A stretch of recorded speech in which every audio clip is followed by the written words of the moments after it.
Salut à tous! Aujourd'hui dans cette vidéo, je vais vous partager quels sont mes premières observations avec les coachings que je fais. Ça fait 3 mois que je suis en formation pour être coach mental, une formation qui est vraiment extraordinaire et il y a des petites choses que je commence à observer, à regarder, qui me paraissent intéressantes en tout cas. C'est parti!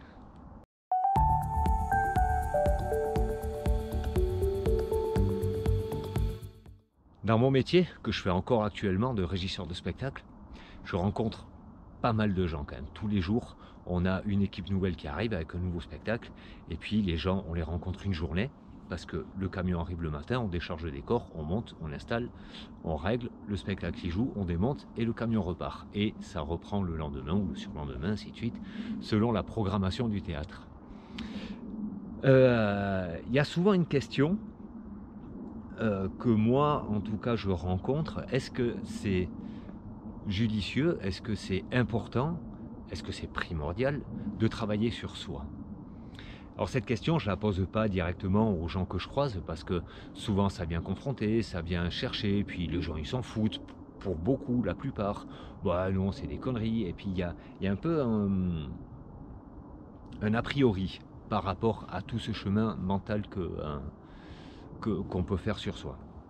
Ça, c'est une catégorie de gens. Il y a une autre catégorie qui dit « Ah ouais, franchement, ça serait vraiment bien que je bosse sur moi parce que je gère pas mes émotions, parce que je gère pas mon stress, parce que je dors mal, parce que je bouffe n'importe comment, parce que je bois de l'alcool et j'aimerais bien arrêter, parce que je fume beaucoup de cigarettes et j'aimerais bien arrêter. » Mais il y a quelque chose qui fait que ça enclenche pas. Ensuite, il y a des gens qui, ben voilà, après on va passer, on va dire, dans la catégorie un peu des gens qui font le pas et qui travaillent sur eux. Et là, ici, il y a plusieurs niveaux de travail sur soi.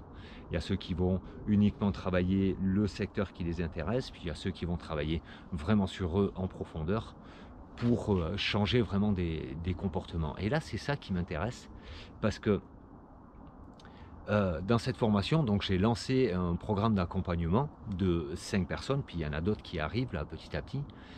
Et je me rends compte qu'en fin de compte, il ne s'agit pas de chambouler toute sa vie pour travailler sur soi, pour comprendre son fonctionnement.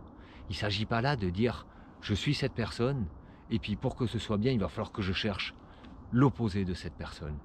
Et en fait, c'est pas ça du tout l'enjeu. Il s'agit juste de comprendre quels sont nos fonctionnements par défaut, parce que c'est vraiment ça, c'est des fonctionnements par défaut qu'on a appris au fur et à mesure de notre évolution et qui nous amènent une certaine vision du monde avec des œillères.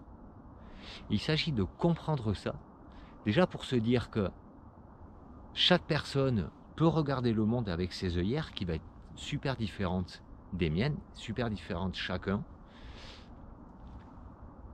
pour pouvoir se rendre compte quand on est dans ce fonctionnement-là, pour pouvoir s'en extraire et dire ok, cette situation, de quelle façon aussi je pourrais la regarder. Je garde mon fonctionnement parce que c'est lui qui m'a maintenu en vie jusqu'à maintenant, c'est lui qui m'a emmené à aujourd'hui et maintenant qui je suis, et ça c'est ok. C'est juste avoir le choix de ces décisions face à une situation donnée. Plus la situation va être stressante, et plus je vais être par défaut dans mon mode de survie, dans mon mode de prédilection, dans ma réaction que je ne choisis pas. Mais parfois, cette situation stressante, elle peut venir de rien du tout. Que l'autre personne en face dit « mais pourquoi tu as réagi comme ça face à cette situation? Ça veut rien dire. » Et puis elle va le convaincre que ça veut rien dire, parce que la personne en face regarde avec ses œillères aussi. Donc la personne qui réagit, regarde avec ses œillères, a une forte réaction. L'autre, qui a une vision opposée à cette situation, va lui dire « c'est complètement débile comment tu as agi ». Et donc il ne s'agit pas là de plus faire ça. Il s'agit là de prendre du recul, de s'apercevoir « ah, ça y est, je fonctionne avec mes œillères, je reviens dans mon domaine de prédilection que j'ai découvert grâce à certains outils ». De quelle façon est-ce que je peux essayer de reculer ou d'ouvrir mes œillères pour regarder la situation depuis un autre point de vue, et si j'y arrive pas, de demander à quelqu'un d'autre de quelle façon est-ce que toi tu vivrais cette situation-là. Et ça m'inspirait. Et ça ne veut pas dire que j'ai pas raison de réagir comme ça. Ça veut dire que peut-être que la façon la plus appropriée à réagir à cette situation, c'est pas spécialement celle qui est dans mes œillères à moi. Voilà. Pour aujourd'hui, c'est un peu ça. Donc l'importance de travailler sur soi, c'est pas de changer ses fonctionnements, c'est de comprendre ses fonctionnements. Pour se poser la question, est-ce que mon fonctionnement de prédilection, c'est le plus adapté à la situation que je suis en train de vivre?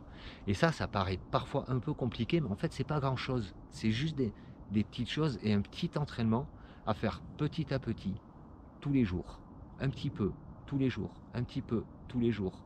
P fois S égale B, petit fois souvent, égale beaucoup, pour arriver, en fin de compte, à une période relativement courte, où on aura pu changer ce chose-là et ne plus fonctionner par défaut, ne plus être en pilote automatique de notre vie, mais juste prendre du recul et c'est quoi là, c'est la façon la plus appropriée pour cette situation.